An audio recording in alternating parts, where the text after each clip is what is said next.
2024 में चुनाव ही चुनाव। सबसे पहले देश के चुनाव हुए, इसके बाद हरियाणा चुनाव के नतीजे सबने देखे।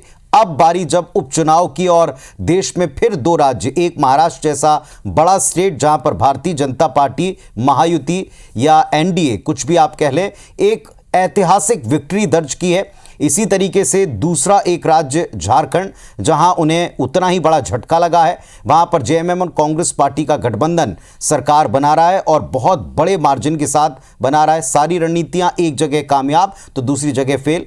लेकिन इसके अलावा कुछ सीटों के ऊपर हो रहे उपचुनाव ने भी एक बड़ा प्रश्न रखा था कि ये नेताओं की सीटें हैं या फिर ये पार्टियों के गढ़ हैं। और ऐसा ही एक गढ़ है छत्तीसगढ़ की रायपुर दक्षिण सीट।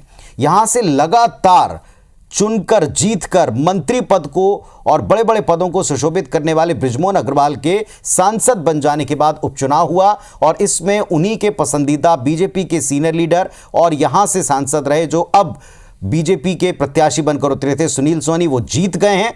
और मार्जिन को लेकर जो एक बड़ी चर्चा चलती रही, छिड़ती रही, 46,100 से वो जीते। बीजेपी प्रत्याशी सुनील सोनी को 89,220 वोट मिले हैं और कांग्रेस के आकाश शर्मा को 43,053 वोट प्राप्त हुए हैं। बीजेपी दफ्तर में जश्न शुरू हो गया है और यह जश्न बहुत ही वाजिब है, क्योंकि जिस तरह का एग्रेसिव प्रचार अब की बार कांग्रेस पार्टी ने किया और जितनी ताकत बृजमोहन अग्रवाल और सुनील सोनी लगाते दिखाई पड़े, बहुत से प्रश्न किंतु परंतु खड़े किए गए।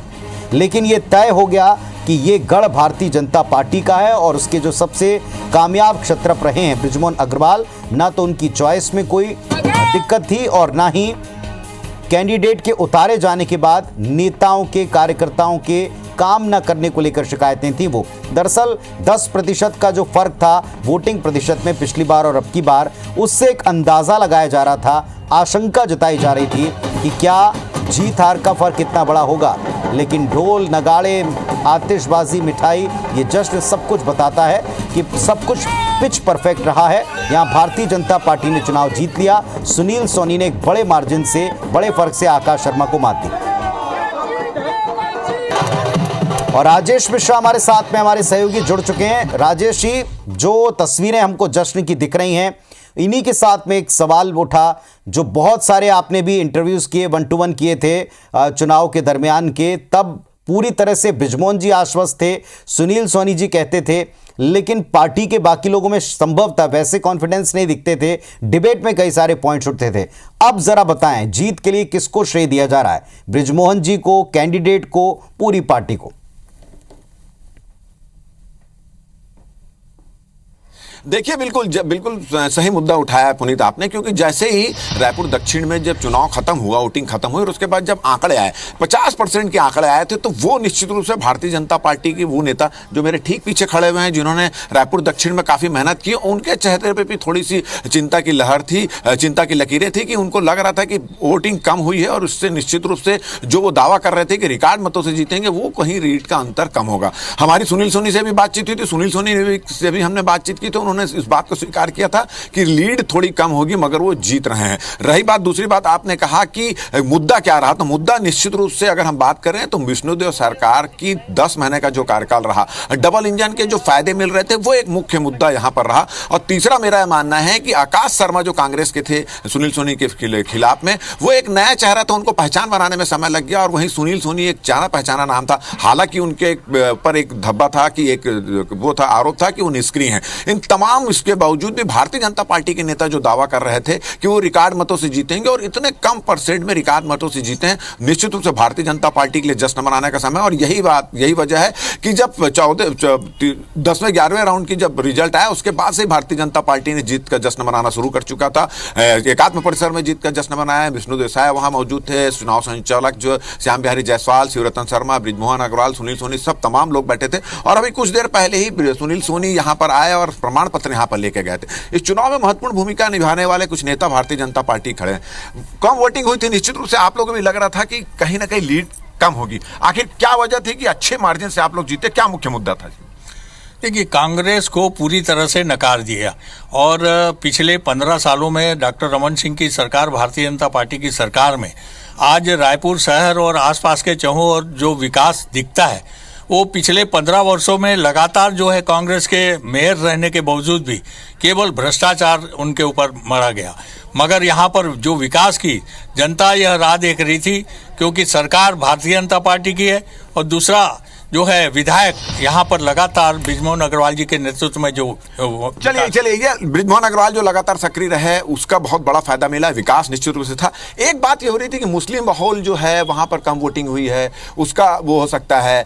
सुंदरनगर और ब्राह्मण पारा का जो इलाका, सुंदरनगर के इलाका, पुरानी बस्ती का इलाका है, वहां की अगर वोटिंग की बात करें वहां कितना परसेंट हुआ? आप पिछड़े के आगे रहे? नहीं, पूरे दक्षिण विधानसभा के सभी बूथों में भारतीय जनता पार्टी को जनता का विश्वास मिलता रहा और विशेष रूप से जो मुस्लिम बहुल क्षेत्र थे वहाँ पे भी भारतीय जनता पार्टी ने पिछले चुनाव से ज़्यादा अच्छा प्रदर्शन किया है। और साथ ही साथ जो ब्राह्मण बहुल जो वार्ड थे, सुंदरनगर से जहां आकाश शर्मा, सुंदरनगर जहाँ पे हमारे जी, थोड़ा सा हम आपको रोक रहे हैं, इस वक्त एक रिएक्शन आ रहा प्रियंका का, जरा आपको प्रतिक्रिया सुनाते सुनील सोनी जी की। भारतीय जनता पार्टी के 46,000 से अधिक मतों से विजयी कैंडिडेट रायपुर दक्षिण सीट पर, सुनिए।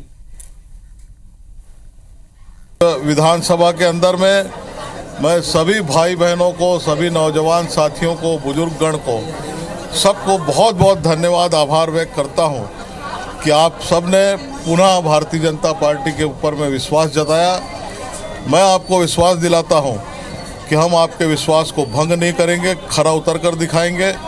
साथ में मिलकर जो है वो नए विकास के आयाम हम गढ़ेंगे। आज 23 नवंबर का दिन रायपुर दक्षिण विधानसभा चुनाव का मतगणना पूरा हो चुका है और भारतीय जनता पार्टी 46,000 से भी ज़्यादा मतों से यहाँ पर जीती है। कार्यकर्ताओं के प्रयास से ऐतिहासिक जीत भारतीय जनता पार्टी को मिली है। मैं सबको बहुत बहुत बधाई, धन्यवाद देता हूँ कि दक्षिण की जनता ने पिछले 35 सालों से जो विश्वास व्यक्त किया उसको 36वें साल में भी बनाए रखा और जितने भी बड़े बड़े लोग बड़े बड़े वादे कर रहे थे उनको धूल चटा दी और दक्षिण की जनता ने बता दिया कि दक्षिण विधानसभा भारतीय जनता पार्टी का कमल फूल का गढ़ है, था और वो रहेगा।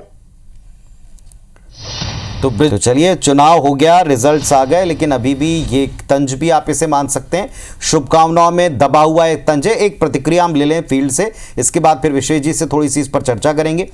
अभी भी राजेश जी, कहा जा रहा है कि बार बार बीजेपी ने कहा था कि आपको 2 विधायक मिलेंगे, तो 2 विधायक आपको मिल गए हैं, लेकिन कांग्रेस के कैंडिडेट आकाश शर्मा कह रहे हैं कि वे लगातार काम करते रहेंगे, ये एक ही व्यक्ति है जो जमीन पर उनके लिए काम करता रहेगा। रिएक्शन ले लीजिए इस पर बीजेपी के लोगों से। जी बिल्कुल बिल्कुल बिल्कुल। अभी आकाश शर्मा से हमारी बातचीत हुई। आकाश शर्मा का कहना है कि आप लोगों ने एक वादा किया था, एक नारा चलाया था कि 2-2 विधायक मिलेंगे। वो 2-2 विधायक मिलेंगे, कितना काम होता है, डबल काम होता है कि नहीं होता है, और वो एक पहरेदार की तरह इस पर नजर रखेंगे, इस तरह की बात उन्होंने कही। क्या लग रहा है, रायपुर की जनता को, दक्षिण की जनता को डबल विकास मिलेगा?